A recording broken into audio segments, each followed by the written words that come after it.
سب سے پہلے تو آپ کی صحت کے بارے میں پوچھوں گا، صحت ٹھیک ہے آپ کی؟ ٹھیک تو نہیں کہہ سکتے، بہرحال زندہ ہیں۔ نہ ہم دیش دروہی تھے، نہ ثابت ہوئے ہیں، نہ ہمارے پاس ناجائز دولت تھی وہ ثابت ہوئی ہے، نہ ہمارے پر کرپشن کا اتنے مقدموں کے باوجود بھی رشوت یا کرپشن کا کوئی ایک مقدمہ بھی نہیں ہے۔ کئی کتابیں لکھی جا سکتی ہیں اور لکھی جائیں گی بھی، میں خود بھی اس پر لکھوں گا۔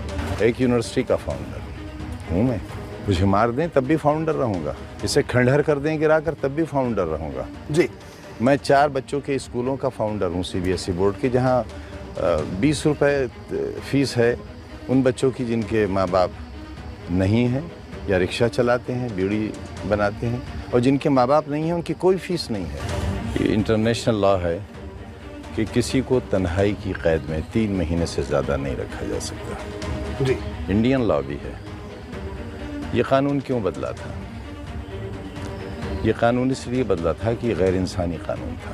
جی، جب دنیا غلام تھی، کہیں راجاؤں کی، کہیں بادشاہوں کی، کہیں تاناشاہوں کی، تو ان کے جو مظالم تھے یا انگریزوں کے جہاں جہاں ساؤتھ افریقہ یا ہندوستان جہاں ان کی حکومتیں تھیں، جی، انہوں نے راجنیتک قیدیوں کے ساتھ یا جنہوں نے ان کی سطح کو چیلنج کیا تھا ان کے ساتھ بڑے امانویہ برتاؤ کیے تھے۔ جی، اور اس امانویہ برتاؤ میں سب سے بڑا امانویہ برتاؤ یہ تھا کہ کسی ایسے شخص کو جو انسانوں میں رہتا ہو اسے انسانوں سے ہٹا کر بے جان دیواروں کے بیچ ایک 8x11 کی کوٹری میں بند کر دیا جائے، جی، اور وہاں 13 اور کوٹریاں ایسی ہی ہوں، اور یہ وہ کوٹریاں تھیں جن میں برٹش پیریڈ میں ان لوگوں کو جو مجرم ہوتے تھے یا جنہیں آزادی کا نعرہ لگانے کی سزا ملتی تھی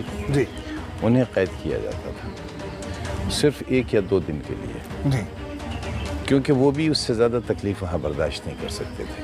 وہاں اور 27 مہینے میں۔ وہاں پیچھے کے دروازے سے نکال کر پھر انہیں پھانسی دے دی جاتی تھی۔ جی، پہلے وہ بیرکس میں رکھے جاتے تھے، لیکن صرف 1 یا 2 دن کے لیے ان کوٹریوں میں لایا جاتا تھا۔ ان کے ساتھ بھی وہ برتاؤ نہیں ہوا تھا جو 27 مہینے ہمارے ساتھ ہوا، اپنے ہی وطن میں، اپنے ہی لوگوں کے ہاتھوں سے۔ اعظم صاحب، یہ جو مقدمے آپ پر درج ہوئے، مرغی چوری کے جی، دفعہ ہے ڈکیتی کی، جی، بکری چوری کے دفعہ ہے ڈکیتی کی، بھینس چوری کے دفعہ ہے ڈکیتی کی، کتاب چوری کے دفعہ ہے ڈکیتی کی، فرنیچر چوری کے دفعہ ہے ڈکیتی کی۔